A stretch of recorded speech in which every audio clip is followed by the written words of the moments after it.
ఒక్క నిమిషం నా గురించి ఒకడు పెట్టాడు. ఎవరు బ్రో? నిన్నెవరేమన్నారు చెప్పు. మన ఆర్మీ మొత్తం వెళ్దాం వాడి మీదకి, ఫ్యాన్ వార్ చేద్దాం వాడి మీదకి. నువ్వెవరు మన తెలియదునాగా. మనం ఏంటి బ్రో అంత మాట అన్నావు నువ్వు నన్ను? నేను ఇందాకటి నుంచి నేను సపోర్టివ్ గా చేస్తుంటే. మీ మొత్తం ఎంతమంది? మా సైడ్ ఒక 500 మంది ఉన్నారు. ఉన్నారుగా మొత్తం మనోళ్ళేగా? మొత్తం మనోళ్ళే. అలా ఎల్లో షర్ట్ అబ్బాయి ఉంటాడు చూడు, అల్లు అర్జున్ ఫ్యాన్స్ జోలికి వస్తే డికిరి డికిరి వాయిస్తా అని, ఆ అబ్బాయి కూడా మనోడే.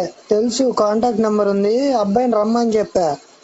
నేను కొంచెం స్కూల్లో ఉన్నాను, ఆఫ్టర్నూన్ నుంచి వస్తాను బ్రో అని చెప్పేసి అన్నాడు. మామూలుగా తిట్టాడు బూతులు. మీ సైడ్ ఎంతమంది ఉన్నారు? మా ఏబు ఎంత తక్కువ. మా ఏబు నుంచి నేను సపోర్టివ్ గా చేస్తుంటే. మీ మొత్తం ఎంతమంది? మా సైడ్ ఒక 500 మంది ఉన్నారు. ఉన్నారుగా మొత్తం మనోళ్ళేగా? మొత్తం